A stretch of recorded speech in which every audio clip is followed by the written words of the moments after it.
Ahora de mi queridísimo hermano Juan Carlos, dice, ¿cuál es su opinión y conocimiento de los rosacrucistas? Sí, de los rosacrucistas. Un saludo al pastor Víctor Manuel y muchas gracias. Gracias, saludo a nuestro hermano, pues nulo. Yo he estudiado muy poco sobre las sociedades secretas. He leído, pero hay una diferencia entre leer y estudiar un tema claro, a fondo. Yo le recomendaría al hermano que si está interesado en esta sociedad secreta, que estudie un libro. Yo lo tengo en mi biblioteca, que se llama Historia de las Sociedades Secretas. El autor es Rodrigo Calle. Y ahí hay un capítulo que le dedica Rodrigo Calle a la sociedad de los rosacrucistas. Yo le recomiendo que estudie un libro si está interesado, porque volvemos a lo mencionado atrás. En YouTube hay tantos videos, hay igual páginas que te dan información, pero yo recuerdo cuando leí este libro de Historia de las Sociedades Secretas, ahí el autor Rodrigo menciona que de las sociedades secretas que él ha estudiado a lo largo de años, esa es la que menos información confiable existe. De hecho, los movimientos que en la actualidad se hacen llamar rosacrucistas, no tienen nada que ver con la sociedad original, porque cuando tú escuchas que existe una sociedad secreta o una logia de los Rosacruces en tal ciudad, en Colombia, Estados Unidos, en Perú, etcétera, y analizas cuál es su filosofía, dista mucho de la que se describe en aquellos historiadores confiables. Hay una historiadora, la verdad no recuerdo el nombre porque, repito, no lo he estudiado, que cita el autor Rodrigo en su libro. Esta historiadora menciona que la sociedad de los rosacrucistas comienza en el siglo XVII. Y cuando ves estos grupos, ellos se van hasta la época del Antiguo Egipto, dicen que allá comenzó este movimiento. Y dice, no es verdad. Incluso, aún la información que se da, el autor de este libro la da con mucho tacto, ni siquiera la compromete. Dice, hay quien coloca al fundador de los Rosacruces, a Sir Francis Bacon. Dicen, hay quien creen que él fue el fundador. Él es del siglo XVII.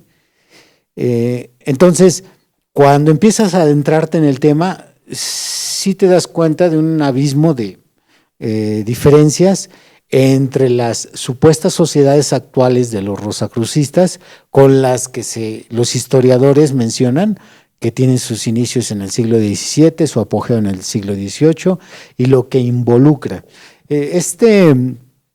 Rodrigo cita dos documentos de los rosacrucistas. Uno de ellos se llama Fama y el otro se llama Confessius.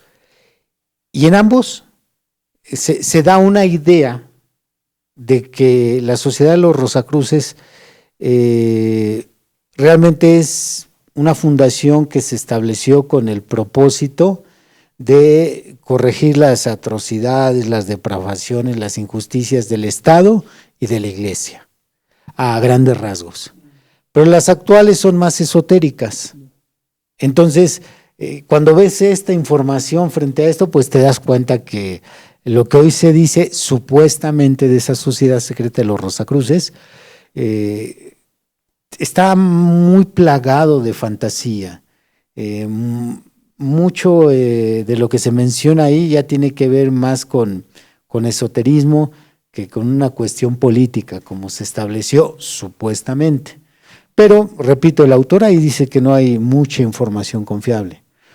Como suele pasar con toda sociedad secreta, los templarios, los masones, cuando te adentras, el reto más grande precisamente es que es una sociedad secreta y que no tiene cualquiera acceso a este tipo de sociedades. Es un grupo privilegiado y son los que incluso se sabe de personas que han estado en este tipo de sociedades que dentro de las cláusulas que ellos están comprometidos a cumplir es el voto de silencio. Sí, claro. No pueden compartir lo que se proyecta ahí, sus propósitos, el sistema interno, etcétera, etcétera. Entonces eso hace muy complicado el poder tener un conocimiento exacto de cómo funcionan estas sociedades secretas. Sí, de hecho, pues se queda un gran signo de interrogación, pues de la mayoría, ¿no? Porque como acaba de usted mencionar, es que tienen un voto de silencio. Y aunque se salgan de ellos, pues finalmente tienen ese respeto hacia ese lugar. Una vez más, si hay alguien que esté interesado en adentrarse en un tema, yo lo primero que le recomiendo es que no esté creyendo lo que suben en los videos de YouTube, no esté creyendo esas páginas. Mira, hay de los cristianos conspiracionistas, todos estos cristianos que los pobres viven torturados con pesadillas de que hay complots secretos dentro del cristianismo para destruir esto, aquello y lo otro. Por ejemplo, Marcos Witt, no sé cuántas veces lo han hecho masón. Han hecho satánico también lo han hecho. Satánico, han hecho masón, creo que también a Jesús Adrián Romero, a aquel predicador y esto y lo otro. Y te voy a decir que todo este lote de ignorantes que suben estos videos, todos ellos ni siquiera saben qué es la masonería. Dios mío. Es increíble y no saben qué es la masonería. No han estudiado bien lo que es la historia de los masones. Entonces, tienen a los masones como una logia satánica.